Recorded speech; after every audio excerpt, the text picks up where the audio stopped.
She was a maker of soup, her sister told us, and that was about all that we knew. When she arrived at the hospital, her frail body could barely breathe, and she had to be placed on a ventilator, sedated and unresponsive for the rest of her stay. Her nearest relative, a sister, lived up north someplace and was elderly and frail herself. When we spoke with the sister by phone, we learned quickly that she lacked both the physical capacity and the financial resources to make the journey to be at her sister's side. So we cared for our patient, Mary, we will call her, and tried to be her family as best we could. The nurses lovingly watched over Mary and spoke to her gently as they bathed her and provided for her needs. Respiratory therapists carefully monitored the machine that was breathing for her, making minor adjustments as needed.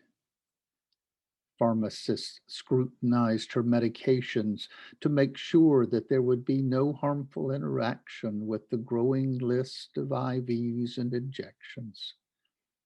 Housekeepers quietly cleaned and tidied her room, being careful not to disturb her.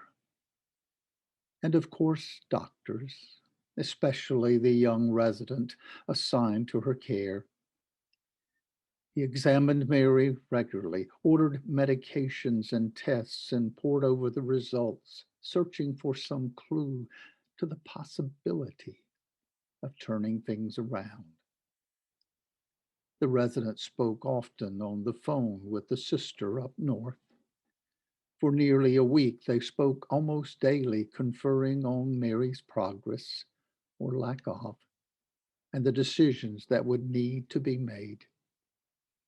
Finally, it was determined that in spite of all the heroic measures, the results would likely be the same. The sister asked the doctor to remove the machines and allow Mary to go peacefully home to God. Medications were given for comfort and the ventilator was removed. As expected, Mary did not breathe on her own, and soon she did go home to God, I am sure. The sister was called and, after offers of condolence, was asked what arrangements she wished to make for Mary's body. We learned, however, that not only did the sister lack the resources to visit Mary here, but also lacked the financial wherewithal to have Mary's body transported there for burial. She tried for several days to raise the money, but finally called and sadly conceded that she would not be able to make any arrangements for Mary's burial. We told the sister that in such cases as this, the Department of Social Services would pay for a cremation and we would be willing to pay the cost of having Mary's ashes sent to her. The sister thanked us but declined the offer. She would love to be able to bury her sister's body nearby so that she could visit her, but she found no comfort in ashes. Please, no ashes, she said. Mary's body would thus go unclaimed.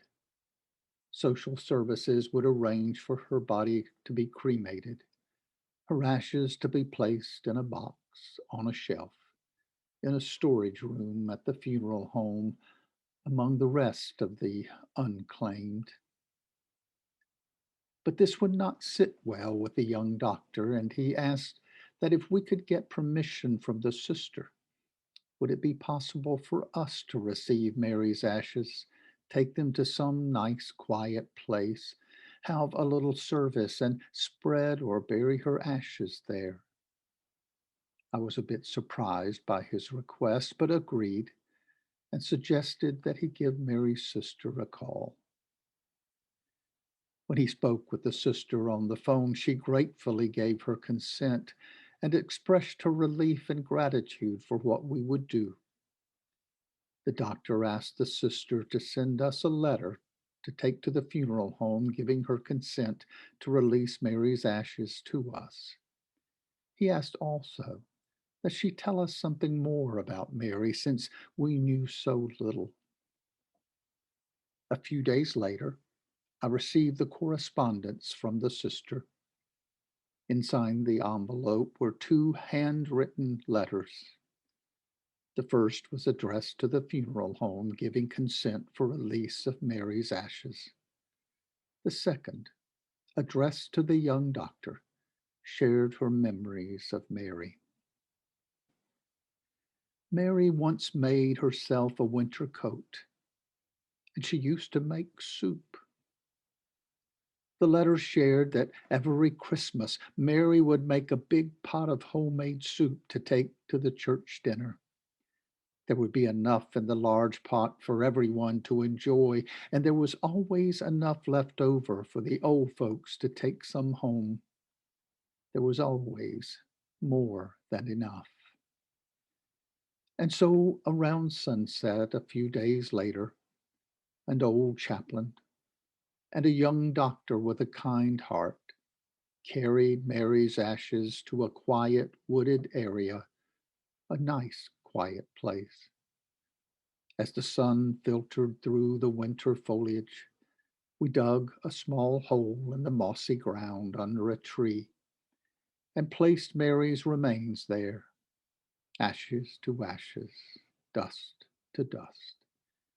We read a few verses of Scripture, spoke of what we knew of her, said our words of committal, and offered up a prayer for Mary and for her sister.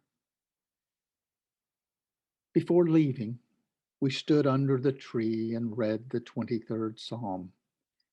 It seemed a fitting thing to do, reading of a cup that runneth over, for a maker of soup, enough for everyone to have plenty, and the old folks to take some home. Surely goodness and mercy did follow her all the days of her life, and thanks to the kindness of a young doctor, even a few days beyond.